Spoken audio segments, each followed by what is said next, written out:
Hello students. In previous lecture we started our second unit object oriented programming using Java. In that we covered class, object and methods. Now in today's lecture we study about static keyword in Java. Static keyword is mainly used for memory management. It can be used with variables, methods, blocks and nested classes. It is a keyword which is used to share the same variable or method of a given class. Basically, static is used for the constant variable or a method that is same for every instance of a class. म्हणजे काय static हा काय एक keyword आहे. त्या static कीवर्डचा वापर करून आपण काय काय क्रिएट करू शकतोय, कुठल्या ह्याच्यासाठी वापरू शकतोय, व्हेरिएबलसाठी, मेथडसाठी, ब्लॉकसाठी किंवा नेस्टेड क्लाससाठी आपण काय करू शकतोय, स्टॅटिक कीवर्ड वापरू शकतोय. स्टॅटिक कीवर्ड कसं वर्क करते? It is a keyword which is used for share same variables or methods of a given class. Basically static is used for constant variable. Static म्हणजे काय? कॉन्स्टंट व्हेरिएबल म्हणजे कसं होणार आहे की जर तुम्ही variable as a static declare केला असेल तर त्याची व्हॅल्यू काय होणार आहे, कॉन्स्टंटली राहणार आहे. जर मेथड केला तर मेथड कॉन्स्टंटली राहील. परत काय असणार आहे, ब्लॉक्स असेल किंवा क्लास असेल. तुम्ही जे तुम्हाला पाहिजे ते तुम्ही कॉन्स्टंटली जर क्रिएट करून ठेवला तर काय होणार आहे, कॉन्स्टंट स्टॅटिक कीवर्ड वापरून जर क्रिएट करून ठेवला तर काय होणार आहे, त्याचं मेमरीमध्ये स्टॅटिकली स्टोअर होणार आहे. When a member is declared static, it can be accessed before any object of its class are created and without reference of any object. म्हणजे काय होणार आहे बघा, जर तुम्ही एखादा कीवर्ड स्टॅटिक कीवर्ड वापरून जर तुम्ही व्हेरिएबल, मेथड, ब्लॉक किंवा क्लास क्रिएट करत असाल तर तो कधी कॉल होणार आहे, तुमचा ऑब्जेक्ट कॉल व्हायच्या अगोदर काय होणार आहे, तुमचा स्टॅटिक कीवर्ड किंवा स्टॅटिक मेथड असेल किंवा स्टॅटिक ब्लॉक असेल तो काय होणार आहे, कॉल होणार आहे. कधी? ऑब्जेक्ट क्रिएट व्हायच्या अगोदर. Object of its class created before object of its class are created. म्हणजे क्लासचा ऑब्जेक्ट क्रिएट व्हायच्या अगोदर तुमचे काय होणार आहे, स्टॅटिक कीवर्ड्स काय होणार आहे, ॲक्सेस होणार आहे. ते एक्झाम्पल बघूया. पब्लिक स्टॅटिक व्हॉइड मेन तुम्ही आतापर्यंत बघितलेलं आहे. पब्लिक स्टॅटिक व्हॉइड मेन म्हणजे मेन मेथड काय झाली, स्टॅटिक कीवर्ड वापरलेला आहे मेन मेथडमध्ये. म्हणून काय झालं, ते ज्या वेळेला तुमचा बिफोर ऑब्जेक्ट क्रिएट व्हायच्या अगोदर काय झाली, तुमची स्टॅटिक मेथड कॉल झाली, म्हणजे मेन मेथड कॉल झाली. का? कारण तिथं स्टॅटिक कीवर्ड आहे. स्टॅटिक कीवर्ड कधी कॉल होतोय, ऑब्जेक्ट क्रिएट करायच्या अगोदर तुमची काय होणार आहे, स्टॅटिक मेथड कॉल होणार आहे. पब्लिक स्टॅटिक व्हॉइड मेन काय झालं, का झाली, कारण तिथं स्टॅटिक कीवर्ड आहे. आता एक एक्झाम्पल बघूया. In below program we are accessed static methods M1 without creating any object of test class. म्हणजे काय होणार आहे, जर तुमचं स्टॅटिक तुम्ही कीवर्ड वापरलेला असेल तर कधी कॉल होणार आहे, तुमची ती मेथड किंवा व्हेरिएबल किंवा ब्लॉक तुमचा ऑब्जेक्ट क्रिएट व्हायच्या अगोदर. Public static void main static call झाले त्याच्यामध्ये.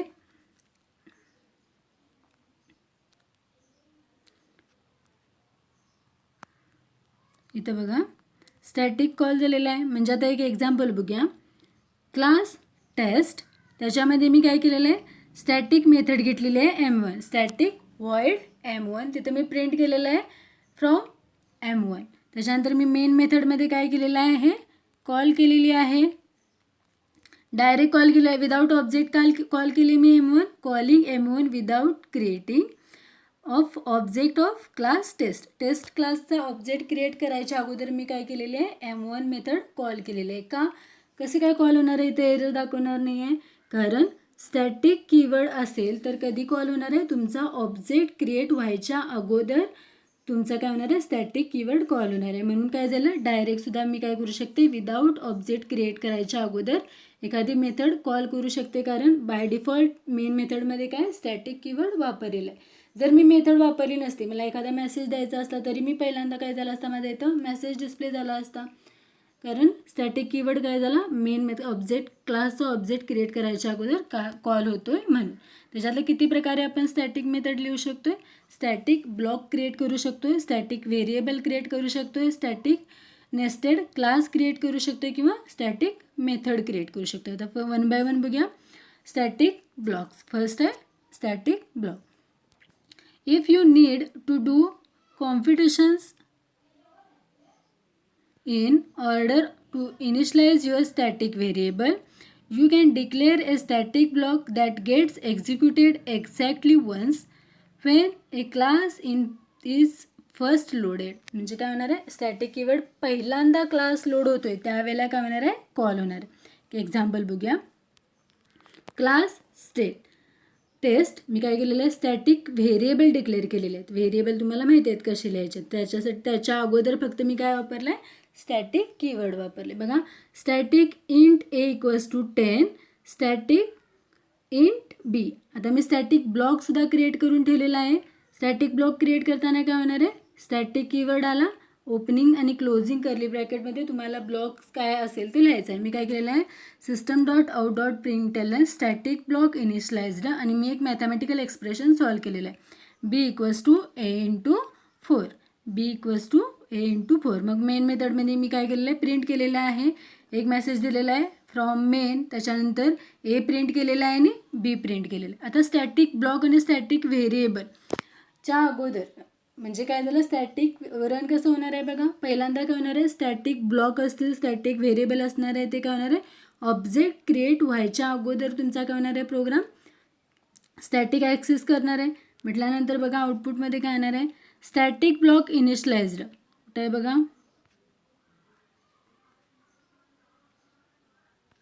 बघा, पहिल्यांदा काय झालं? स्टॅटिक मेन मेथडमध्ये जायच्या अगोदर पहिला मला मेसेज काय दिसला? Static block initialised. कारण का? कारण ऑब्जेक्ट क्रिएट व्हायच्या अगोदरच काय होणार आहे? स्टॅटिक ॲक्सेस होणार आहे. त्यामुळे पहिल्यांदा मला मेसेज मिळाला स्टॅटिक ब्लॉक इनिशियलाइज्ड. त्याच्यानंतर फ्रॉम मेन मेथडमध्ये आल्यानंतर फ्रॉम मेन, त्याच्यानंतर ए प्रिंट झाला, ए नंतर बीची व्हॅल्यू. एला मी काय दिलेलं आहे? 10 दिलेली आहे व्हॅल्यू, त्यामुळे बाय डिफॉल्ट व्हॅल्यू होती, त्यामुळे 10 प्रिंट झाली. आणि मग बीमध्ये b equals to a into 4 message हे केलेला होता मॅथमॅटिकल एक्सप्रेशन्स, ते इथं प्रिंट झालं. समजलं? स्टॅटिक ब्लॉक आणि स्टॅटिक व्हेरिएबल्स वरती दिलेले होते. मेन मेथडच्या अगोदर म्हणजे क्लासचा ऑब्जेक्ट क्रिएट करायच्या अगोदर किंवा मेन मेथडच्या अगोदर तुमचं काय होणार आहे? स्टॅटिक ब्लॉक एक्झिक्यूट होणार आहे. नेक्स्ट आहे static variables. When a variable is declared as static, then a single copy of variable is created and shared among all objects at class level. Static variables are essentially global variables. Static variables म्हणजेच काय आपण म्हणणार आहे? त्याला global variable म्हणणार आहे. आणि static variable declare केल्यानंतर त्याची काय होणार आहे? एक सिंगल कॉपी क्रिएट होणार आहे आणि तीच काय होणार आहे? त्या क्लासच्या जेवढे वेळेला तुम्ही तो व्हेरिएबल कॉल करणार आहे त्यावेळेला ते काय होणार आहे? ती सिंगल व्हॅल्यू प्रत्येक ठिकाणी कॉल होणार आहे. स्टॅटिक व्हेरिएबल्स इम्पॉर्टन्स काय बघा. We can create static variables at class level only. म्हणजे ग्लोबल व्हेरिएबल्स ज्या पद्धतीने डिक्लेअर करतोय, ग्लोबल व्हेरिएबल आपण कुठे डिक्लेअर करतोय? क्लासमध्येच क्लास लेवलला आपण काय करतोय? ग्लोबल व्हेरिएबल डिक्लेअर करतोय. तसंच आपण स्टॅटिक व्हेरिएबल डिक्लेअर करायचे आहेत. Static block and static variables are executed in order they are present in a program. म्हणजे जर तुम्ही स्टॅटिक व्हेरिएबल, आता मी मगाशी वरती दाखवलं आहे स्टॅटिक ब्लॉक, वरती एक एक्झाम्पल ते दाखवलं स्टॅटिक ब्लॉकचं. आणि जर स्टॅटिक व्हेरिएबल, जर तुम्ही स्टॅटिक व्हेरिएबल आणि स्टॅटिक ब्लॉक एखाद्या प्रोग्राममध्ये वापरत असाल, त्याचं वर्किंग कसं होणार आहे? जर तुम्ही पहिल्यांदा स्टॅटिक ब्लॉक दिलेला असाल तर तो पहिल्यांदा एक्झिक्यूट होणार आहे. त्याच्यानंतर स्टॅटिक व्हेरिएबल, जर तुम्ही पहिल्यांदा स्टॅटिक व्हेरिएबल दिलेला असाल तर ते पहिला एक्झिक्यूट होणार आहे आणि मग स्टॅटिक ब्लॉक एक्झिक्यूट होणार आहे. एक एक्झाम्पल बघूया स्टॅटिक व्हेरिएबल्स.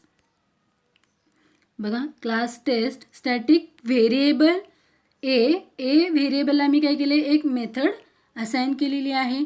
स्टॅटिक ब्लॉक आहे माझा, मी त्याच्यामध्ये इनसाइड स्टॅटिक ब्लॉक एक मेसेज दिलेला आहे आणि स्टॅटिक मी मेथड दिलेली आहे त्या व्हेरिएबलला. ते मेथडमध्ये मी फ्रॉम M1 आणि रिटर्न 20 असाइन करून घेतलेला आहे. मेन मेथडमध्ये मी व्हॅल्यू ऑफ ए प्रिंट केलेली आहे आणि एक मेसेज दिलेला आहे फ्रॉम मेन.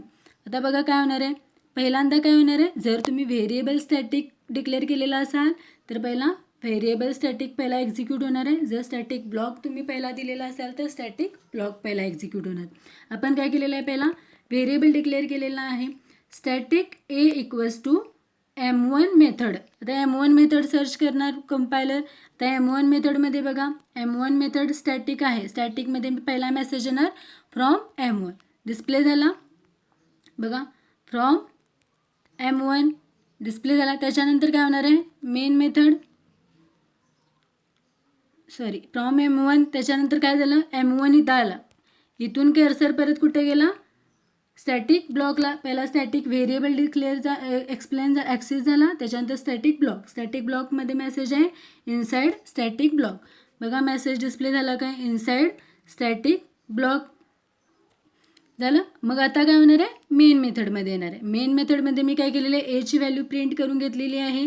एची व्हॅल्यू कशी प्रिंट होणार आहे बघा, M1ला ए असाइन करून घेतलेलं आहे. म्हणजे M1ला जी व्हॅल्यू दिलेली आहे ती कुठं असाइन होणार आहे, एमध्ये असाइन होणार आहे. आणि काय होणार आहे, एची value 20, value of A is 20. आणि मग मेन मेथडमध्ये मी एक मेसेज दिलेला आहे फ्रॉम मेन, म्हणजे मेन. समजलं. स्टॅटिक ब्लॉक आणि स्टॅटिक व्हेरिएबल कशा पद्धतीनं एक्झिक्यूट होते. स्टॅटिकचा अर्थ काय, कॉन्स्टंट. स्टॅटिक जर तुम्ही व्हेरिएबल ब्लॉक किंवा मेथड काही असाइन केलेला असेल, डिक्लेअर केलेला असेल, तर काय होणार आहे, मेन मेथडचा म्हणजे क्लासचा ऑब्जेक्ट कॉल व्हायच्या अगोदर ते जे तुम्ही स्टॅटिक ब्लॉक असेल, स्टॅटिक व्हेरिएबल असेल, तर फर्स्टली ते एक्झिक्यूट होणार आणि मग प्रोग्राम मेन मेथडमध्ये येणार आहे. नेक्स्ट आहे स्टॅटिक मेथड. जसं आपण व्हेरिएबल केला, ब्लॉक केला, तसं आपण स्टॅटिक मेथडसुद्धा करू शकतो. When a method is declared as static keyword, it is known as static method. This is common example for static method at main. Main मेथडमध्ये आहे public static void main. Main मेथडमध्येच आहे static. त्यामुळे काय झालं, तुमचा ऑब्जेक्ट क्रिएट व्हायच्या अगोदर पहिला कुठं जाणार आहे, मेन मेथडमध्ये. का, कारण मेन मेथडला काय स्टॅटिक कीवर्ड आहे. आणि स्टॅटिक कीवर्ड कधी कॉल होतोय, क्लासचा ऑब्जेक्ट क्रिएट व्हायच्या अगोदर स्टॅटिक कीवर्ड कॉल होते. समजलं. पुढे बघा, any static member can be accessed before any object of its class are created and without reference to any object method declared as static having several restrictions. म्हणजे static method तुम्हाला declare करायचे असेल तर rules आहेत. The static they can only directly call other static methods. म्हणजे एक static method असेल ती काय होणार आहे, दुसरा स्टॅटिक मेथडच कॉल करणार आहे. एक static method non static मेथडला call करू शकत नाही, किंवा non static method static मेथडला call करू शकत नाही. जर तुम्हाला स्टॅटिक मेथड तुम्ही केला असेल तर ती काय होणार आहे, फक्त स्टॅटिक मेथडच कॉल करणार. Next, they can only directly access static data. म्हणजे स्टॅटिक डेटा असेलच तरच स्टॅटिक मेथड कॉल होणार आहे. They can not refer this and or super in anywhere. म्हणजे दिस आणि सुपर कीवर्ड तुम्ही काय करू शकत नाही, वापरू शकत नाही कधी स्टॅटिक कीवर्ड जर तुम्ही स्टॅटिक मेथड वापरत असाल तर. एक एक्झाम्पल बघूया. Class taste. स्टॅटिक व्हेरिएबल समजले तुम्हाला कसे डिक्लेअर केलेले आहेत. आता बघा, इथं एक static int a equals to 10 static keyword वापरलेला आहे. आता इन्स्टन्स व्हेरिएबल म्हणजे आपला regular variable int a equals to b. इथं मी काय केलेलं आहे, स्टॅटिक वापरलेला नाही आहे. एक स्टॅटिक व्हेरिएबल घेतलेला आहे, दुसरा नॉन स्टॅटिक व्हेरिएबल घेतलेला आहे. स्टॅटिक मेथड मी डिक्लेअर केलेली आहे static void M1. A equals to 20 print केलेलं आहे from M1. Next, b equals to 10 केलेला आहे. बघा, आता स्टॅटिक व्हेरिएबलमध्ये नॉन स्टॅटिक व्हेरिएबल आपण काय करू शकत नाही, डिक्लेअर किंवा कॉल करू शकत नाही. बी हा काय दिलेला आहे, मी इंट बी डायरेक्ट असाइन केलेलं होतं, त्यामुळे तो स्टॅटिक नव्हता. त्यामुळे स्टॅटिक मेथडला मी नॉन स्टॅटिक व्हेरिएबल कॉल करू शकत नाही, म्हणून मला काय झालं इथं कंपाईल एरर दाखवला. Next, cannot make static reference to the non-static method M2 from the type test. आता बघूया M2 मेथड कुठे आहे. M2 एक मेथड आहे, त्याच्यानंतर मी मेसेज दिलेला आहे सुपर ए. म्हणजे सुपर कीवर्डसुद्धा मी वापरू शकत नाही, दिस किंवा सुपर कीवर्डसुद्धा वापरू शकत नाही.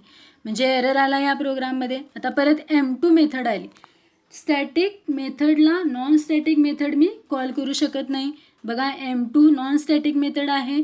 M1 स्टॅटिक मेथड आहे. M2 मी कॉल केलेला आहे नॉन स्टॅटिक मेथड स्टॅटिक मेथडला, त्यामुळे कंपाईल टाईम एरर आलेला आहे.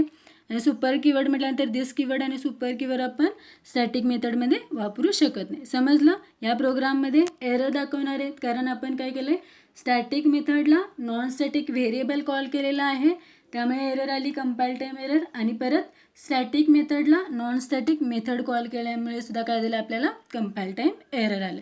समजलं? When we use static variable and methods, use the static variable for the properties that is common to all objects. For example, in a class student, all students share all the same college's name. Use static method for changing static variables. म्हणजे काय होणार आहे बघा, static variables म्हणजे काय असणार आहे, static काय असणार आहे तुमचं आता आपण फॉर एक्झाम्पल घेऊया, आपल्या कॉलेजचे स्टुडंट्स आहेत, तुमचा रोल नंबर चेंज होणार आहे, तुमचं नाव, तुमचा कॉलेज नेम सेम असणार आहे.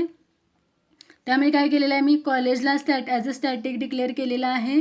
रोल नंबर प्रत्येकाचे चेंज होणार आहेत, त्यामुळे मी त्याला काय केलेलं नाही, स्टॅटिक डिक्लेअर केलेले नाही आहे. नेम प्रत्येकाचे चेंज होणार आहेत, मी त्याला स्टॅटिक डिक्लेअर केलेलं नाही आहे. पण कॉलेज नेम सगळ्यांचं सेम आहे म्हणून मी काय केलेलं आहे, त्याला ॲज अ स्टॅटिक डिक्लेअर केलेलं आहे. बघा मी काउंटर केलेलं आहे. काउंट म्हणजे काय होणार आहे, प्रत्येक वेळेला रोल नंबर इन्क्रीमेंट व्हायला पाहिजे म्हणून मी काय केलेलं आहे, काउंट डिक्लेअर करून ठेवलेला आहे. स्टॅटिक व्हेरिएबलमध्ये दिस वापरायचं नाही. मग माझा हा स्टॅटिक व्हेरिएबल नाही आहे, मी कन्स्ट्रक्टर घेतलेला आहे, पॅरामीटराइज्ड कन्स्ट्रक्टर, कारण क्लास नेम स्टुडंट आहे, तिथे मी काय केलेले आहेत, रोल नंबर आणि नेम असाइन करून घेतलेले आहेत. परत दुसरा क्लास मी घेतलेला आहे, डिराइव्ड क्लासमध्ये मी काय केलेलं आहे, डिस्प्ले केलेलं आहे. बघा S1 dot gate stood info, S1 dot gate stood info कुठं आहे बघा, गेट स्टूड इन्फो. बघा गेट स्टूड इन्फोमध्ये नेम आणि रोल नंबर आणि कॉलेज डिस्प्ले केलेला आहे. आता नेम रोल नंबर, आता ज्या वेळेला रोल नंबरला येईल, रोल नंबर इक्वल्स टू मी काय केलेलं आहे, set roll number method call करून ठेवलेली आहे. म्हटल्यानंतर काउंटर आला माझा, तिथं काउंटर इन्क्रीमेंट झाला. आउटपुट काय दाखवणार आहे बघा, जर तुम्ही आउटपुट काय दाखवणार आहे, नेम काय असेल ते रोल नंबर 1, कॉलेज XYZ, कारण मी कॉलेज कॉमन ठेवलेलं होतं, स्टॅटिकली डिक्लेअर करून ठेवलेलं आहे. बघा इथं कॉलेज इक्वल्स टू XYZ. त्याच्यानंतर परत सेकंड स्टुडंट आला, सेकंड स्टुडंटचे डिटेल्स आले, थर्ड स्टुडंट आला, थर्ड स्टुडंटचे डिटेल्स आले. मी काय केलेलं आहे, स्टॅटिक फक्त रोल नंबर केलेला आहे. नेम आणि कॉलेज नेम मी काय करू शकते, अल्टरनेटिव्ह चेंज करू शकते, कारण प्रत्येक कॉलेजचं काय असणार आहे, नेम एखाद्या कॉलेजचा डिटेल्स घ्यायचे असतील तर कॉलेज नेम सेम असणार आहे. मला प्रत्येक वेळेला ते काय करायची गरज नाही, टाईप करायची गरज नाही, म्हणून काय केलं मी स्टॅटिक कीवर्ड वापरून ठेवलेलं. आता या प्रोग्रामचे डायग्राम थ्रू एक्सप्लेनेशन बघूया. S1 आणि S2 मी 2 ऑब्जेक्ट क्रिएट केलेले आहेत. बघा S1 गेट स्टुडंट इन्फो म्हणजे 2, म्हणजे किती पाहिजे तेवढे तुम्ही काय करू शकता, ऑब्जेक्ट क्रिएट करून ठेवू शकता. त्याच्यात ते कुठे झाले, हीप एरियामध्ये. आता मेथड एरियामध्ये college name XYZ, counter 2, initialise 0, S1 increment, म्हणजे काउंटर काय झालं, प्रत्येक वेळेला तुमचा इन्क्रीमेंट झाला. समजलं? त्याच्यात काय काय झालं, स्टॅटिक ब्लॉक, स्टॅटिक व्हेरिएबल आणि स्टॅटिक मेथड्स. क्लिअरली लक्ष द्या. स्टॅटिक नेस्टेड क्लासेस, क्लास एक वेगळा पार्ट आहे आणि क्लास स्टॅटिक क्लास म्हणू शकत नाही आपण, static nested classes. We can not declared top level class with as a static, म्हणजे आपण जो रेग्युलरली क्लास लिहितो आहे त्याला आपण काय करू शकत नाही, स्टॅटिकली डिक्लेअर करू शकत नाही. पण आपण काय करू शकतो, नेस्टेड क्लास क्रिएट करू शकतो स्टॅटिक कीवर्ड वापरून. बघा आता डिफरन्स बघूया. what are the difference between static and non-static nested classes? A static nested class may be initialized without instancing its outer class.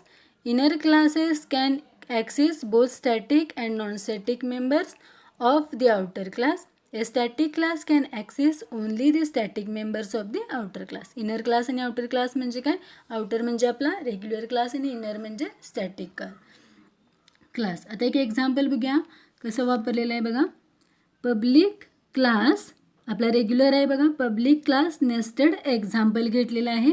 आता मी स्टॅटिक एक क्लास घेतलेला आहे, इथं त्याच्या अगोदर मी काय केलेलं आहे, प्रायव्हेट स्ट्रिंग एक व्हेरिएबल घेतलेला आहे static private static string str equals to eureka घेतलेलं. त्याच्यानंतर मी क्लास स्टॅटिक केलेला आहे, म्हणजे हा नेस्टेड क्लास झाला. Static class my nested class. मी तिथं काय केलेली आहे, त्या क्लासमध्ये एक मेथड डिक्लेअर केलेली आहे str मी काय केलेलं आहे, कॉल केलेला आहे क्लासमध्ये झालं. त्याच्यानंतर मी काय केलेलं आहे, मेन मेथडमध्ये एक्झाम्पल म्हणजे नेस्टेड एक्झाम्पल डॉट माय नेस्टेड क्लास म्हणजे काय झालेलं आहे, मेन क्लासला स्टॅटिक क्लासचा ऑब्जेक्ट दोन्ही ऑब्जेक्ट क्रिएट करून मी काय केलेलं आहे, कॉल केलेला आहे काय डिस्प्ले मेथड. म्हणजे मला आउटपुट काय होणार आहे, बाय डिफॉल्ट युरेका. बघा समजलं.